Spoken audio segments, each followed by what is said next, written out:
इतिहास के पन्नों में औरंगजेब का नाम सुनते ही एक शक्तिशाली और जटिल व्यक्तित्व उभर कर आता है। दो छवियां अक्सर उभरती हैं जो उसकी विरासत को परिभाषित करती हैं। एक कट्टर शासक की, जिसने अपने साम्राज्य का विस्तार किया और इस्लामी कानून को सख्ती से लागू किया। दूसरी, एक अनुशासित प्रशासक की, जिसने कुशलतापूर्वक शासन किया और कला और संस्कृति को संरक्षण दिया। सच शायद इन दोनों के बीच कहीं छिपा है, एक ऐसा मिश्रण जो उसे इतिहास में एक विवादास्पद व्यक्ति बनाता है। कहानी शुरू होती है 3 नवंबर 1618 को, जब मुगल साम्राज्य में एक नए सितारे का उदय हुआ। जब शाहजहां और मुमताज महल के घर एक नए राजकुमार ने जन्म लिया। मुहीउद्दीन मोहम्मद यानी औरंगजेब का जन्म हुआ। यह बालक आगे चलकर हिंदुस्तान के इतिहास को एक नई दिशा देने वाला था। औरंगजेब का बचपन आम शहजादों जैसा विलासितापूर्ण जरूर था, लेकिन उनकी परवरिश में एक अलग तरह का अनुशासन था। उसे घुड़सवारी और तलवारबाजी के साथ साथ किताबों और मजहबी तालीम में भी गहरी दिलचस्पी थी।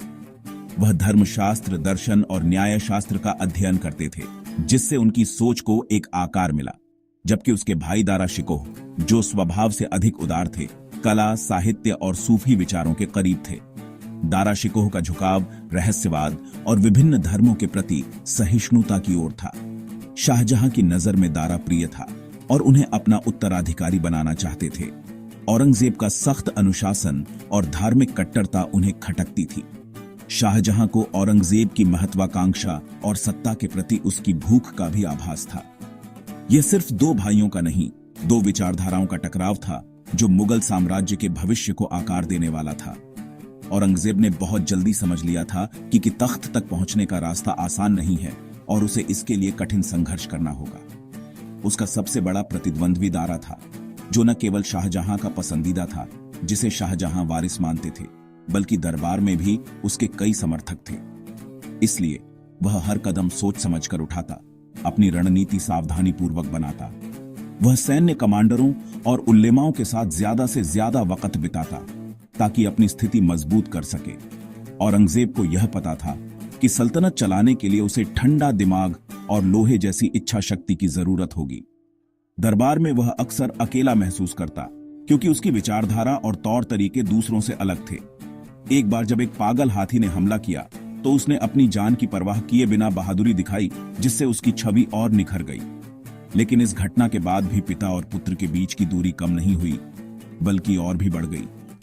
औरंगजेब जानता था कि उसे सिर्फ बाहरी दुश्मनों से ही नहीं, बल्कि अपने अंदर के शत्रुओं से भी लड़ना होगा। उसे यह भी पता था कि उसे अपने ही परिवार से भी जंग लड़नी होगी, एक ऐसी जंग जो उसके भविष्य और मुगल साम्राज्य की नियति का फैसला करेगी। यह जंग सिर्फ तलवारों की ही नहीं, बल्कि विचारों की भी थी, जिसमें हर तरफ से दांव लगे हुए थे। तख्त की राह महलों की साजिशों से नहीं, रणभूमि में काबिलियत से बनती है। मुगल सल्तनत में जहां शहजादों की परवरिश शाही शान और शौकत में होती थी, वहीं असली इम्तिहान तलवार की धार पर होता था। बादशाह बनने के लिए शाही खानदान में पैदा होना काफी नहीं था, अपनी सैन्य क्षमता और नेतृत्व कौशल को साबित करना जरूरी था। औरंगजेब ने 16 साल की उम्र में बुंदेलखंड के विद्रोह को कुचलकर अपनी बहादुरी का लोहा मनवाया, अपनी सैन्य प्रतिभा साबित की। इस जीत ने यह स्पष्ट कर दिया कि औरंगजेब सिर्फ एक राजकुमार नहीं, बल्कि एक कुशल सेनापति भी है। उसकी रणनीति और युद्ध कौशल ने मुगल दरबार में सबका ध्यान आकर्षित किया।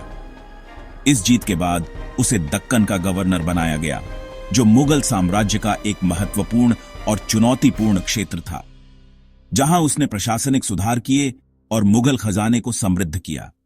उसने लगान व्यवस्था को सुधारा, व्यापार को बढ़ावा दिया और स्थानीय लोगों के साथ अच्छे संबंध स्थापित किए। लेकिन उसकी सफलताएं दारा शिकोह को खटकने लगीं, जो शाहजहां का सबसे पसंदीदा बेटा था और तख्त का प्रबल दावेदार था, और उसे दक्कन से वापस बुला लिया गया। इससे उसके मन में कड़वाहट और बढ़ गई। उसे लगने लगा कि दारा शिकोह और उसके समर्थक उसकी तरक्की में बाधा डाल रहे हैं। फिर उसे बल्ख और बदख्शान के कठिन अभियानों पर भेजा गया। ये अभियान मध्य एशिया में मुगल साम्राज्य की सीमाओं को सुरक्षित करने के लिए थे, लेकिन यहां परिस्थितियां बेहद कठिन थीं। यहां भी उसने अपनी दृढ़ता दिखाई, भले ही पूरी जीत न मिली हो। इन मुश्किल हालातों में भी औरंगजेब ने अपने सैनिकों का मनोबल बनाए रखा और अपनी नेतृत्व क्षमता का प्रदर्शन किया। कंधार को फारसियों से वापस लेने की कोशिश नाकाम रही, जो मुगल साम्राज्य के लिए एक रणनीतिक रूप से महत्वपूर्ण शहर था। लेकिन हर हार ने उसे और सतर्क और रणनीतिक बना दिया। औरंगजेब ने अपनी गलतियों से सीखा और भविष्य के लिए बेहतर योजनाएं बनाने लगा। इन अभियानों ने उसे एक मंझा हुआ जनरल बना दिया, जो युद्ध की बारीकियों को समझने लगा था, जिसकी महत्वाकांक्षा अब आसमान छू रही थी। वह अब सिर्फ एक सेनापति नहीं, बल्कि एक बादशाह बनने का सपना देखने लगा था। शाहजहां की बीमारी ने उसे अपनी किस्मत खुद लिखने का मौका दे दिया। अब वह तख्त के लिए तैयार था। वह जानता था कि उसे अपने भाइयों से मुकाबला करना होगा, लेकिन उसे अपनी क्षमता और अपने समर्थकों पर पूरा भरोसा था। 1658 में शाहजहां के बाद औरंगजेब ने मुगल साम्राज्य की बागडोर संभाली। तख्त पर बैठते ही उन्होंने खुद को आलमगीर कहा, जिसका अर्थ है विश्व विजेता, और उन्होंने इस्लामी शरिया के सिद्धांतों के मुताबिक शासन करने का दृढ़ संकल्प लिया। उन्होंने मुगल साम्राज्य को इस्लामी कानूनों के अनुसार चलाने की शुरुआत की। औरंगजेब ने एक सादा जीवन शैली अपनाई, दिखावे से दूर रहे। उन्होंने शाही खजाने से निजी इस्तेमाल के लिए कोई धन नहीं लिया और अपनी रोजी रोटी चलाने के लिए वे कुरान की आयतें लिखते थे और उन्हें बेचकर अपना जीवन यापन करते थे। उनके फरमानों में उनकी धार्मिक सोच स्पष्ट रूप से झलकती थी। उनके आदेशों में धार्मिक विचारों का गहरा प्रभाव था। उन्होंने सिक्कों पर कलमा खुदवाना बंद करवा दिया और नौरोज के उत्सव और दरबार में होने वाले संगीत और नृत्य पर पाबंदी लगा दी। उन्होंने मुहतसिब नाम के अधिकारी नियुक्त किए, जिनका काम समाज में इस्लामी कानूनों का सख्ती से पालन करवाना था और यह सुनिश्चित करना था कि लोग धार्मिक नियमों का उल्लंघन न करें। कुछ मुसलमानों ने इन सुधारों का स्वागत किया और उन्हें इस्लामी मूल्यों के अनुरूप माना, लेकिन गैर मुसलमानों, विशेषकर हिंदुओं को यह अपनी धार्मिक परंपराओं पर एक गंभीर हमला महसूस हुआ। 1679 में औरंगजेब ने जजिया कर को फिर से लागू किया, जो गैर मुस्लिमों पर लगाया जाने वाला एक विशेष कर था। इस फैसले से पूरे साम्राज्य में भारी विरोध हुआ, क्योंकि लोगों ने इसे धार्मिक भेदभाव के रूप में देखा। इतिहासकार और आलोचक इस फैसले को औरंगजेब की धार्मिक कट्टरता का परिणाम मानते हैं, जबकि कुछ समर्थक इसे साम्राज्य की आर्थिक मजबूरी बताते हैं। लेकिन इस फैसले ने हिंदू प्रजा के मन में औरंगजेब के प्रति अविश्वास को और गहरा कर दिया और मुगल साम्राज्य के सामाजिक ताने बाने को कमजोर कर दिया। औरंगजेब का शासनकाल दक्कन की जंगों में बीता। बीजापुर, गोलकुंडा और मराठे उसकी सबसे बड़ी चुनौतियां थीं। 1681 में बेटे अकबर के विद्रोह के बाद औरंगजेब खुद दक्षिण गया और बीजापुर, गोलकुंडा को जीत लिया। मुगल साम्राज्य अपने चरम पर था, लेकिन असली चुनौती मराठों से थी। शिवाजी के बाद संभाजी ने संघर्ष जारी रखा। औरंगजेब ने संभाजी को पकड़कर मरवा दिया, पर मराठे और भड़क उठे। मराठों की छापामार रणनीति ने मुगल सेना को थका दिया। दक्कन की लड़ाई 25 साल चली, लाखों सैनिक मारे गए, खजाना खाली हो गया। उत्तर भारत में भी विद्रोह भड़क उठे, प्रशासन कमजोर पड़ गया। दक्कन की जीत औरंगजेब की सबसे बड़ी हार बन गई। साम्राज्य की जड़ें खोखली हो गईं। औरंगजेब के शासन की सबसे बड़ी पहचान उसके विवादास्पद फैसले हैं, खासकर मंदिरों को तोड़ने के आदेश। काशी विश्वनाथ, मथुरा और सोमनाथ जैसे मंदिरों को तोड़ा गया, जिसे आलोचक धार्मिक कट्टरता मानते हैं। समर्थकों का तर्क है कि कई बार मंदिर विद्रोहियों के केंद्र थे, इसलिए कार्रवाई राजनीतिक थी। सच शायद इन दोनों के बीच है, राजनीति और धर्म की उलझन। संगीत पर पाबंदी ने मुगल दरबार की सांस्कृतिक विरासत को झटका दिया। जजिया कर फिर लागू करना भी बड़ा विवाद रहा। आलोचक इसे धार्मिक जिद, समर्थक आर्थिक मजबूरी मानते हैं। इन फैसलों ने हिंदू प्रजा को अलग थलग कर दिया और विद्रोहों को हवा दी। औरंगजेब एक मेहनती और अनुशासित प्रशासक था, जिसने भ्रष्टाचार पर कड़ा नियंत्रण रखा। वह शासन के हर मामले पर खुद नजर रखता, अधिकारियों और गवर्नरों पर सख्त था। फतवा ए आलमगीरी के जरिए शरिया आधारित न्याय व्यवस्था लागू की गई।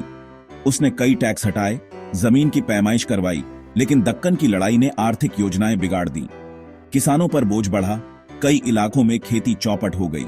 वह अपने बेटों पर भी भरोसा नहीं करता था, उन्हें ताकतवर नहीं बनने दिया। उसकी अविश्वास की नीति ने तात्कालिक नियंत्रण तो दिया, लेकिन कोई मजबूत उत्तराधिकारी तैयार नहीं हो सका। उसकी मौत के बाद साम्राज्य बिखरने लगा। तो औरंगजेब कौन था, जालिम शासक या कुशल रणनीतिकार?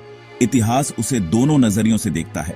एक पक्ष उसे धार्मिक कट्टरता और हिंदू मुस्लिम दरार का जिम्मेदार मानता है, दूसरा पक्ष उसे यथार्थवादी शासक मानता है जिसके फैसले राजनीतिक जरूरतों से प्रेरित थे। सच ये है कि औरंगजेब इन दोनों छवियों का जटिल मिश्रण था, धर्मनिष्ठ भी, क्रूर रणनीतिकार भी। उसने निजी जीवन में सादगी अपनाई, लेकिन सत्ता के लिए अपने भाइयों और पिता से भी टकराया। उसकी नीतियां साम्राज्य को एक साथ रखने की कोशिश थीं, लेकिन अनजाने में पतन की वजह भी बनी। औरंगजेब एक व्यक्ति नहीं, एक विचार था जो आज भी भारत के विमर्श में जिंदा है, कभी नायक कभी खलनायक के रूप में।